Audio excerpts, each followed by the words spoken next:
I need to get up. So that's how our day begins. Just 5 simple words. Pretty straightforward, right? Well, not in this house.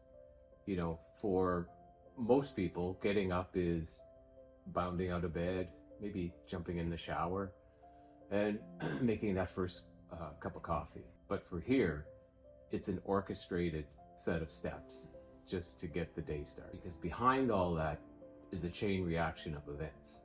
It's not just a moment in time, it's a whole process. So it begins with kind of a rundown of what happened through the night. How was Ben's sleep? What's the day going to bring? Do we have appointments for him in physio, or is there a community event we're going to? All those things begin to play out before I open the door and get him up. And then there's a process of no less than 29 steps. I counted them this morning, of all the things we need to do. So the first thing is, open the blinds slowly, to introduce the day slowly to him. Nobody wants to have the lights thrown on. I mean, when you're waking up or you're just super tired, you want to do that in a very simple and caring manner. And then once he's sort of partly awake, I'll go and get his equipment ready. I'll go get his lift. I'll get his wheelchair set up. I'll bring his talker out. There's a lot of things just to get ready for the day.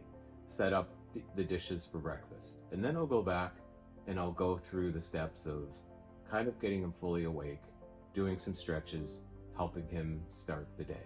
And this is all, you just kind of move through it all gently and, naturally as you get things rolling. So then it would be getting the sling under him, making sure he's properly positioned, that he's comfortable, and bringing him out into his wheelchair.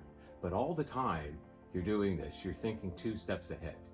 You're always thinking about, what you need to do next. And it's also looking at his reactions and his mood and things that might be bothering him, because oftentimes you have to adapt to what's happening in the moment. So what it really is, it's a set of steps that you go through, but it's also a stream of micro decisions.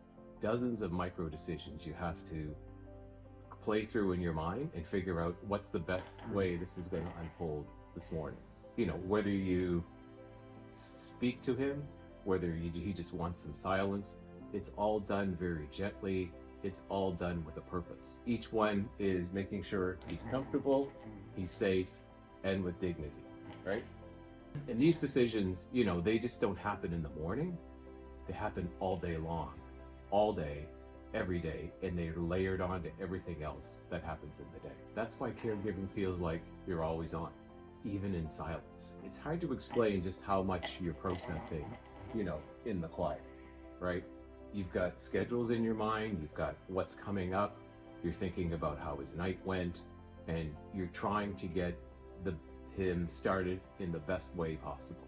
And in his reactions and the signals that he's showing me, those are things that basically no one sees, but you're in tune with how he's feeling. All the while, you're trying to make it look easy, you're trying to make it be seamless and gentle, and if there's things that are bothering you, okay? And if there's the stress and the things that are bothering you, you don't want to show that and lay that on to Ben. You want to shield them somewhat from what's happening in your head. You move through these motions because they matter. You're doing the things that no one's going to give you a medal for, that no one's going to applaud you for. You do them with dignity, you do them with care, you do them with love, and they're necessary. And deep down, this is how love shows up, even when words aren't spoken. And when you hear the words, "I need to get up," it's not just a request. It's a finely choreographed rhythm. It's a quiet form of devotion that plays out in millions of homes every morning right across this country. It's something that, it's a bit of a dance. And for those carrying that rhythm every day, we created the Pink Book so that this dance is well orchestrated, so you can do it and repeat it every single day. And in fact, we put it into our Pink Book. And that's something that we want to share with you.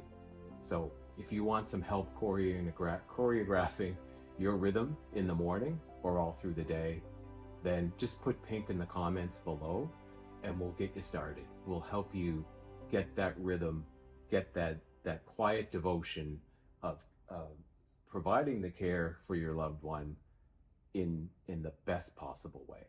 I hope you have a great rest of your day.